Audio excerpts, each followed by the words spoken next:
I mean, one of the main people who is in his administration, you can read her tweets. And there are many crazy ones, like just home ownership is racist, even though something like 40 million black people own homes. Yes.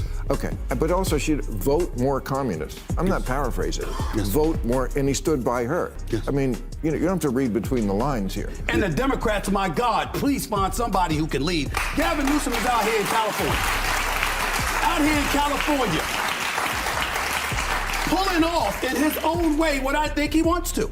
He's being known more for trolling Trump on his podcast or with other interviews than what he's actually doing in the state of California.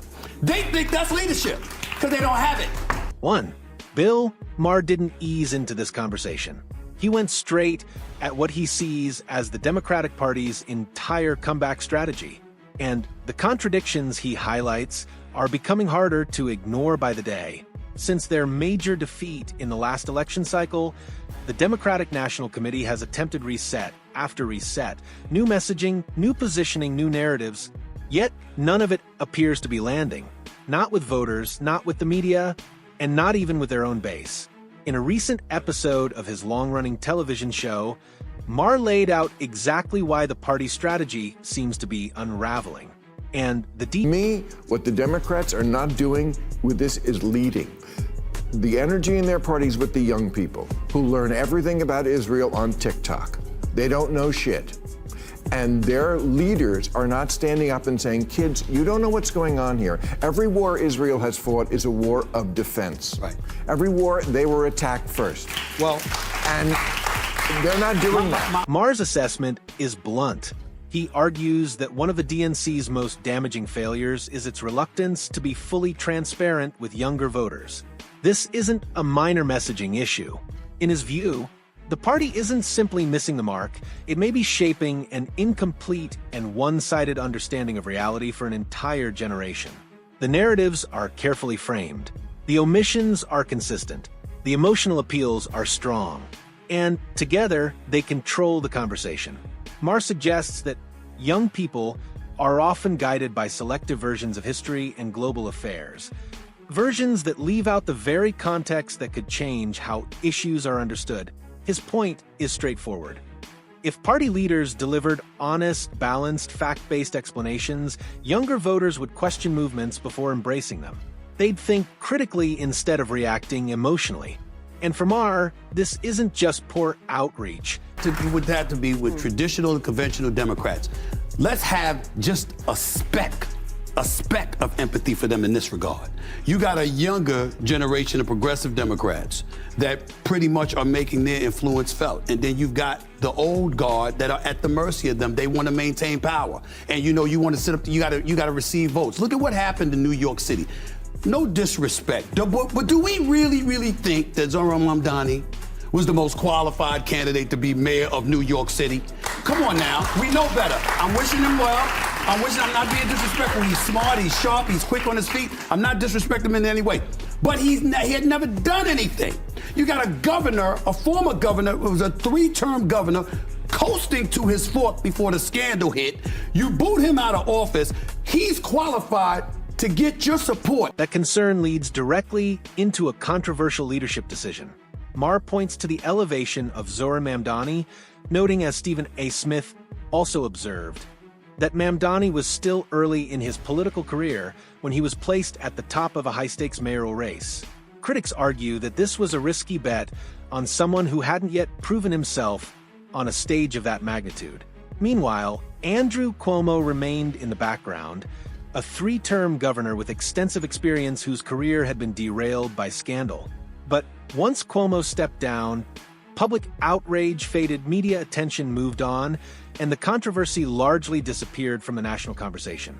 Despite that, the party chose to elevate a newer, less tested figure. The contrast raises serious questions about experience, priorities, and how decisions are... For 3 terms, en route to 4, to run the state. But you don't want to run in the city. and you're going to hand the reins to a 33-year-old He's also a communist.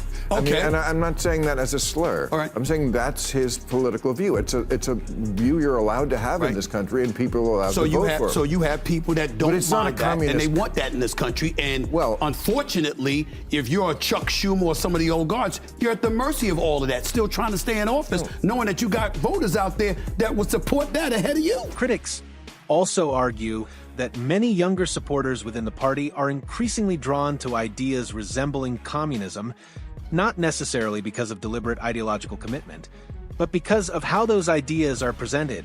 The messaging often emphasizes ideals while downplaying real-world outcomes.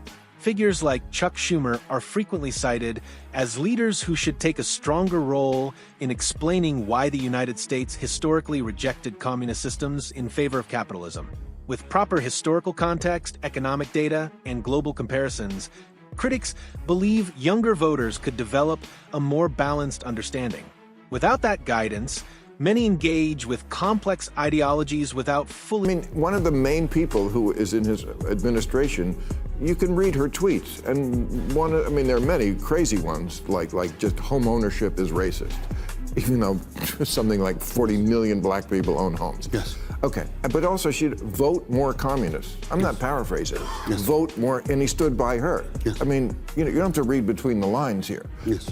Then turning around and asking the president for $21 billion. Well, I mean, as the person who said Democrats are too weak and woke, I think that's your quote. I mean, this has got to be what you're talking about. Maher argues that this feeds into a broader perception problem. The Democratic Party often comes across as indecisive, overly cautious, and reactive, too easily shaped by the loudest voices within its own coalition. That perception didn't appear overnight. For years, the party has hesitated to challenge more extreme positions internally. That hesitation has created a vacuum, allowing ideas further from the mainstream to grow without serious debate. While equality and social justice remain core principles, critics argue credibility begins to erode when those goals become entangled with positions viewed as economically radical.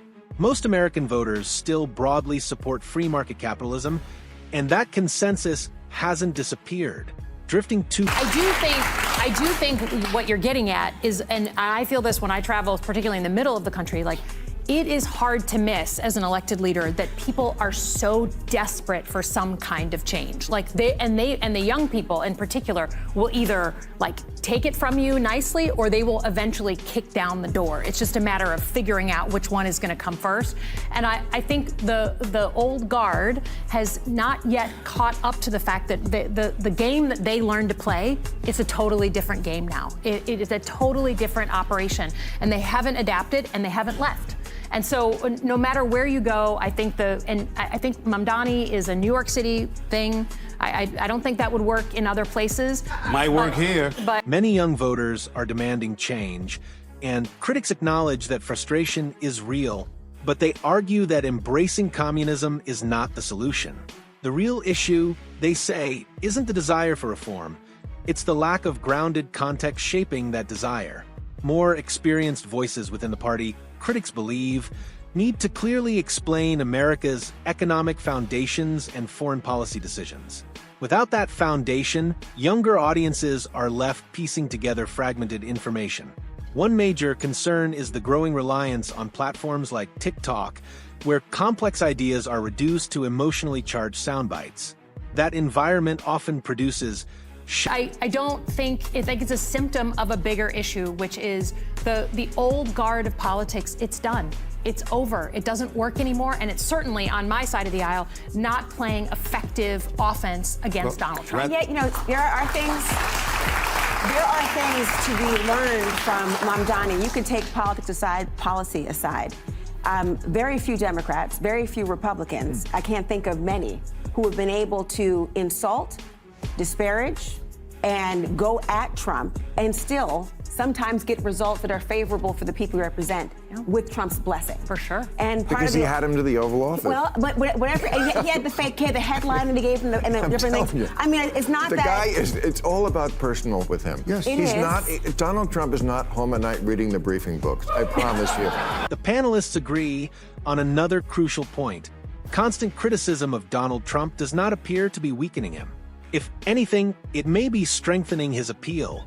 The relentless attacks reinforce his outsider image and deepen loyalty among voters who already feel ignored by traditional politics.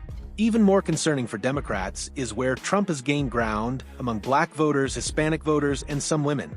Not majorities, but enough to influence close elections.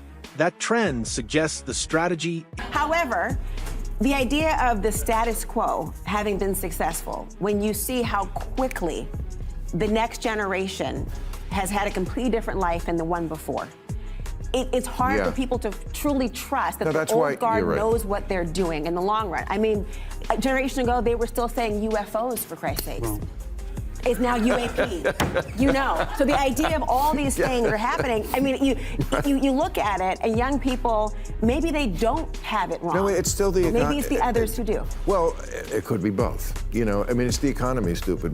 I've asked this question so many weeks on this show, and I can never get an answer. I just don't understand the American economy. I really don't. I don't understand how there could be so much wealth, and I pay so much in taxes, and it doesn't seem to get to the people. Like I don't even mind doing it. Well, over half, always, way over half. The conversation sharpens when Maher presses Gavin Newsom with a direct question. Where is all the tax money going? California remains one of the highest tax states in the country, yet residents often struggle to see results. Maher points to the high-speed rail project. Years of delays, ballooning costs, and limited progress.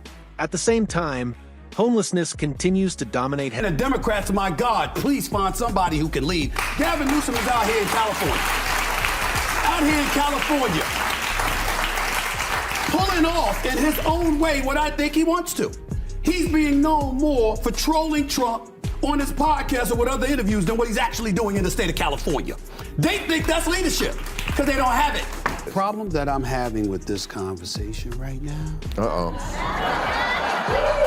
is that we're accusing the politicians of not knowing. They know. $39+ trillion in debt. Yeah.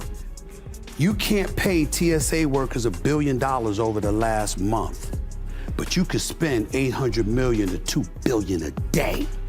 And somehow, some way, you find that money to finance a war. You knew you had the damn money. You knew where it was. You knew how you wanted to allocate it, and you knew you didn't want it to go to the American people. That ain't ignorance, that's viciousness.